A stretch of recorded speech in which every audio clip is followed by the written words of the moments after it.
नमस्कार. लोकींच्या संपादकीमध्ये मी महेश दानके आपलं सर्वांचं स्वागत करतो. संपादकीचा आजचा विषय आहे स्थानिक स्वराज्य संस्थांच्या निवडणुकीचा बिगुल वाजलं. गेल्या अनेक वर्षापासून आपण बघत होतो की जे स्थानिक स्वराज्य संस्था आहेत या संस्थांच्या निवडणुका थांबल्या होत्या.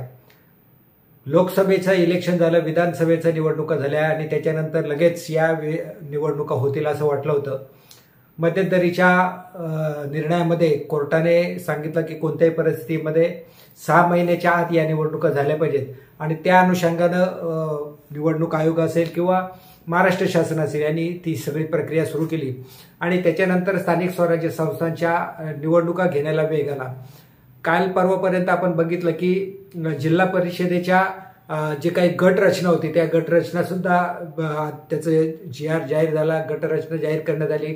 अर्थात या संदर्भामध्ये जर काही हस्तक्षेप असतील, काही हरकती असतील तर 21 जुलैपर्यंत ह्या हरकती नोंदवायच्या आहेत. त्याच्यानंतर 18 ऑगस्टला अंतिम 18 ऑगस्टला सुनावणी होईल आणि त्याच्यानंतर अंतिम गटरचना सादर होणार आहे. ही अंतिम गटरचना झाल्यानंतर खऱ्या अर्थाने स्थानिक स्वराज्य संस्थांच्या ज्या काही निवडणुका आहेत त्या निवडणुका म्हणजे बिगुल वाजल्यासारखं होईल आणि त्याच्यामध्ये आणखीन रणधुमाळी सुरू होईल. या संदर्भामध्ये वेगवेगळ्या पद्धतीचे जे काही अपडेट असतील ते अपडेट लोकींच्या माध्यमातून आपल्या समोर सादर करण्याचा आमचा नक्कीच प्रयत्न असेल. मात्र स्थानिक स्वराज्य संस्थांच्या निवडणुकीचा जर विचार केला तर गटरचना झालेली आहे. ठाणे जिल्ह्याचा जर विचार केला तर ठाणे जिल्ह्यामध्ये साधारणपणे 53 जिल्हा परिषदेचे गट जाहीर झालेले आहेत. 53 आणि 106 पंचायत समितीचे गट. अशा पद्धतीने स्थानिक स्वराज्य म्हणजे जिल्हा परिषद आणि पंचायत समितीच्या निवडणुका होणार आहेत. ठाणे जिल्हा परिषद, त्याचबरोबर मुरबाड पंचायत समिती, शहापूर पंचायत समिती, अंबरनाथ पंचायत समिती, भिवंडी पंचायत समिती आणि कल्याण पंचायत समिती या पंचायत समितीच्या निवडणुका सुद्धा एकाच वेळी लागतील. या माध्यमातून वेगवेगळ्या पद्धतीची व्यूहरचना आता सर्वच राजकीय पक्ष करताना दिसत आहेत. आपण जर बघितलं असेल तर सर्वच राजकीय पक्षांच्या स्थानिक स्वराज्य संस्थांच्या निवडणुका डोळ्यासमोर ठेवून वेगवेगळ्या ठिकाणी आता बैठका सुद्धा होत आहेत आणि या बैठकीमधून चाचपणी सुरू करण्यात आलेली आहे.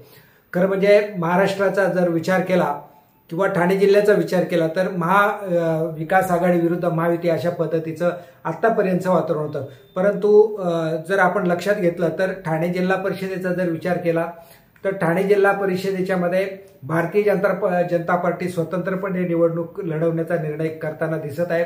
त्याचबरोबर शिंदे गटामध्ये सुद्धा वेगवेगळ्या पद्धतीची लोक आता सामील होत आहेत. त्याच्यामुळे शिंदे गटाने सुद्धा जर महायुती झाली नाही तर आपण सुद्धा ताकदीने उभं राहिलं पाहिजे आणि जिल्हा परिषद कोणत्याही परिस्थितीमध्ये आपल्या ताब्यामध्ये यावी या दृष्टिकोनातून त्यांनी प्रयत्न करताना सुरू केलं दिसतंय. निलेश सांबरे जे लोकसभेचे उमेदवार होते, अपक्ष उमेदवार असताना सुद्धा मोठ्या प्रमाणामध्ये त्यांनी मतदान घेतलं होतं. ते निलेश सांबरे आता शिवसेनेचे म्हणजे एकनाथ शिंदेच्या शिवसेनेचे उपनेते झालेले आहेत. त्याच्यामुळं शिवसेनेची ताकद आणखीन वाढल्याचं या ठिकाणी आपल्याला दिसतं. निलेश सांबरे यांची ताकद ही ठाणे जिल्हा आणि पालघर जिल्ह्यामध्ये सुद्धा आहे. त्याच्यामुळे ठाणे आणि पालघर जिल्ह्यामध्ये जे काही स्थानिक स्वराज्य संस्थांच्या निवडणुका आहेत या निवडणुकीमध्ये शिंदे सेनेला एक मोठ्या पद्धतीची ताकद त्यांच्या माध्यमातून मिळालेली आहे. एका बाजूला महायुतीचा जर विचार केला तर हे दोन्ही पक्ष स्वतंत्रपणे निवडणूक लढवण्याच्या तयारीत आहेत. मात्र राष्ट्रवादी अजित पवार गट हा मात्र युतीच्या मनस्थितीमध्ये आहे. त्यांची ताकद जर ठाणे जिल्ह्याचा जर विचार केला तर ठाणे जिल्ह्यामध्ये त्यांची ताकद दोन्ही पक्षांच्या तुलनेने कमी आहे.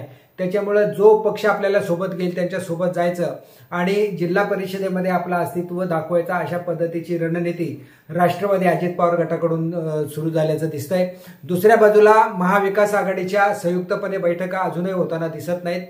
लोकसभा निवडणुका झाल्यानंतर यात महाविकास आघाडीमध्ये वितुष्ट आल्याचं दिसतंय. वितुष्ट आल्याचं म्हणण्यापेक्षा ते एकत्र आहेत अशा पद्धतीचा कोणताच कार्यक्रम आतापर्यंत हाती झालेला नाही.